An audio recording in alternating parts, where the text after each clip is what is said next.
Hello and welcome to this Stride Society class. My name is Max and I'm going to teach you now, for a beginner, what will they do for their first run, their first step out the door into the world of running. How do you start? How was the mentality into it, the process, and what will you take away from it?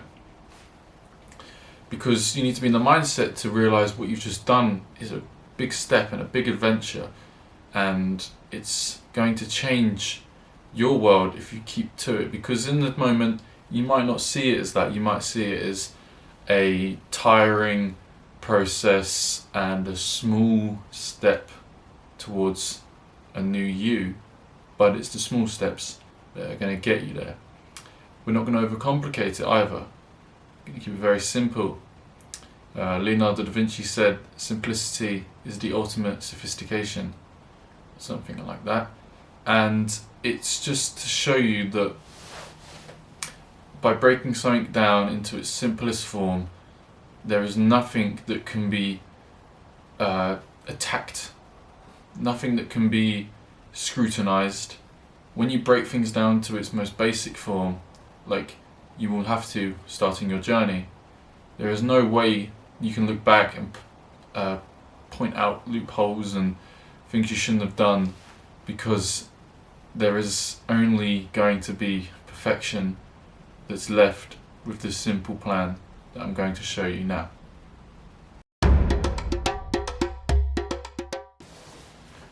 Okay, so you've made the decision to go for a run. I'm going to suggest you get your water bottle, one with a squirty lid, not with a screw cap, but a squirt one, because, well, when you're running you don't want to have to unscrew the thing, and when you do go to sip, if you are running whilst drinking, it's just going to bubble and go everywhere and it's not going to be good. So you just get a squirt lid, so you can just squirt in your mouth. Nice short squirts of water. You don't want a big gulp because you will bloat yourself out whilst on the run. We don't want that. Or if you don't plan on taking a drink with you, just have a small sip of water before you go to the next step. Your clothing, if it's in the summer, you just need some shorts, some lightweight shorts, no going out ones or cargo pants. You want nice, slim, light shorts, a t-shirt, or if it's a bit chillier, a long sleeve t-shirt. You won't need a hoodie because you're going to sweat like you won't believe. It might be freezing when you go out, but when you get into it, it's going to be too much. So also, in the winter, tracksuit bottoms, maybe a hoodie, or you can actually still go over the shorts as well because your legs are going to warm up quite well, but with a jumper on top, like a quarter zip like this is good, but a hoodie will do, or something just not too heavy. You don't want to weigh yourself down when you run, you just want a nice lightweight jumper or jacket.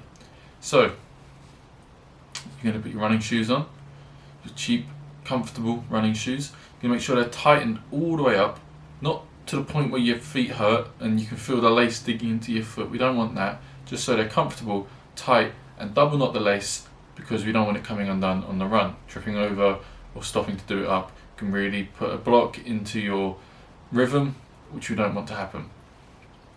You're going to go outside, get your breath into a deep rhythm of just programming your body, getting ready for what's going to happen. No short breaths if it is cold outside. Don't let that wind or chill take your breath away. Nice controlled breaths. You're then going to start doing your dynamic stretches, ones that I've taught you in your course. You can find some more online, and you can also find, if you know that a body part of yours is quite detrimental to your overall health, like you get a strain in a specific muscle, like I do. I know I have bad ankles, and I know I have a bad left thigh. I know that it strains and pulls a lot, so I would concentrate more of my stretches onto that. But overall, getting your body nice and warm, raising your body temperature, getting that blood flowing. It's all about blood flow and movement, mimicking the movements you'll be doing on your run. Once you've got that down, spend about 5-10 minutes on that as well. It is time to get ready for your run. I would suggest downloading a tracking app. I used to use the Nike running app. I think I still have it downloaded, but I just plot my runs in after the fact now. not during the run. But get one of those downloaded. Make sure you're familiar with the app and how it works, the app you choose to use. And when you start going for your run using your natural running technique that I've taught you on the running course down below, if it is your first ever run, your first one, you're going to have a distance or time in mind. And when I say time, I don't mean how fast you mean to do a run, I mean a window of time that you want to run. Now, for an expert runner or an experienced runner, this may sound quite simple, but let's say this is your first ever run. I want you to look down your street and find a land point and a marker, and you're going to run to it. Not fast, not walking, you're going to run to it, and you're going to be concentrating on your breathing and your steps. Not counting your steps, just your foot placement underneath your body using a natural running technique and the rhythm of your breath. And you're going to run to it, and when you get to it, you're going to see another marker, and you're going to run to that, and you're going to see another marker. You can see where I'm going with this. This short windows of running, you can stop at the markers when you hit them because you've just reached your goal. But everything is being broken down into smaller and smaller goals. Then you can look back and realise, oh, I've actually run quite far. I've run maybe around the block. And when I remember when I was a child, running around the block was a big achievement for me. And I still remember how that made me feel running it. And when I did, it was good. And looking back now, yeah, it was a very small goal to hit. It's only around the block. But I still feel the pride I felt when I did that for the first time. And you're going to experience that exact same thing by trying this method.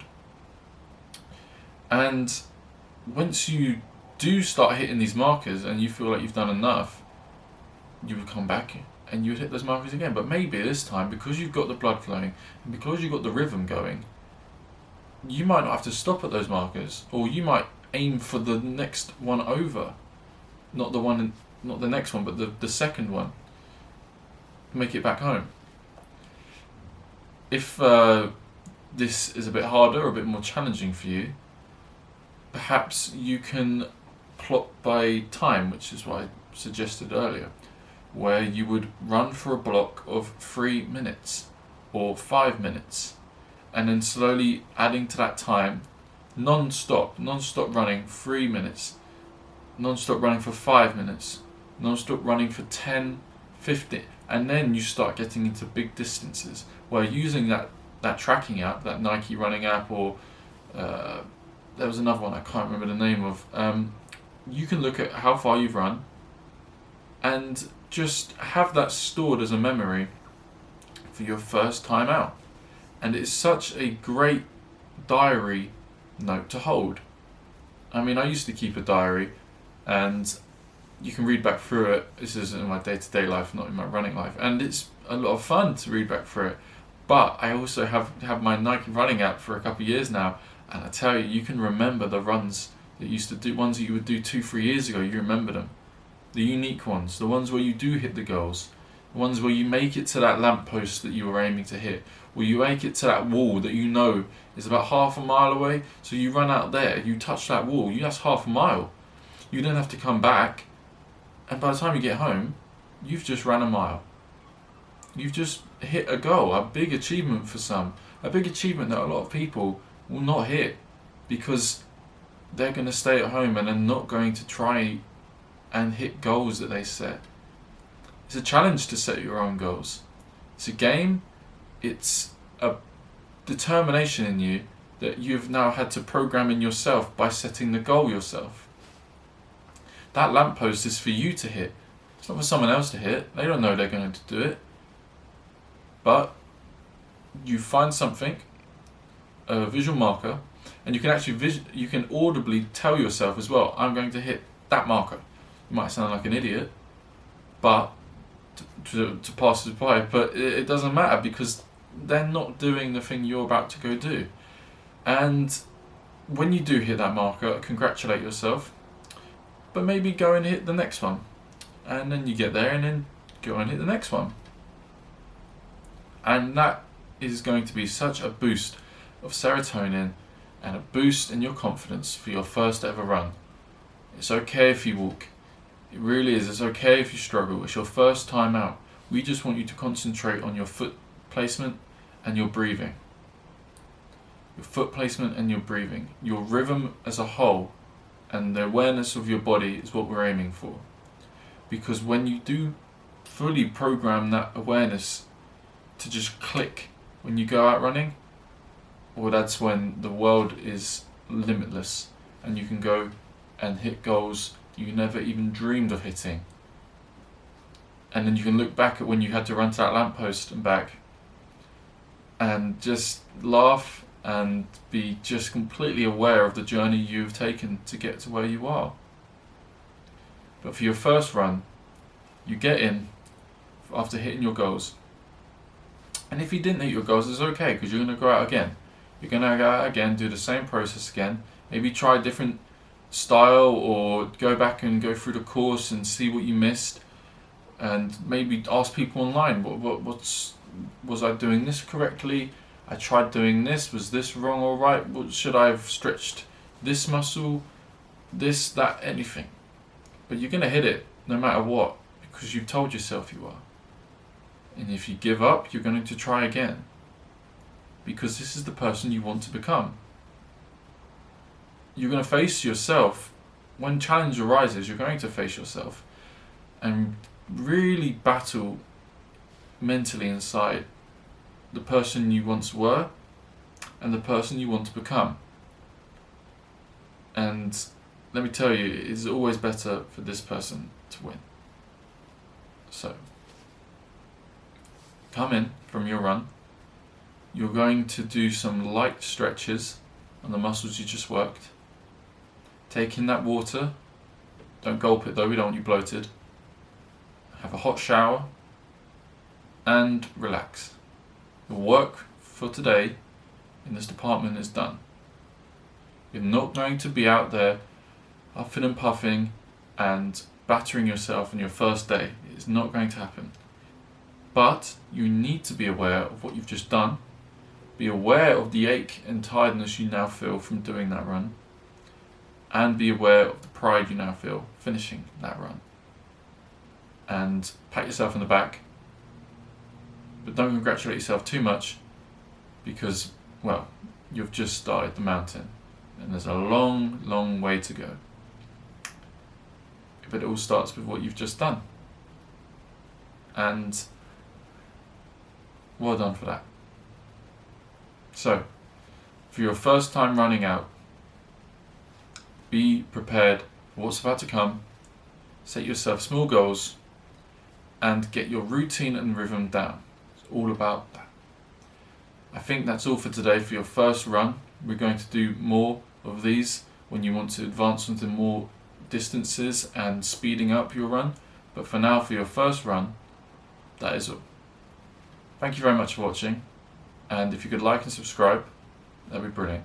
Thank you very much for watching. Goodbye.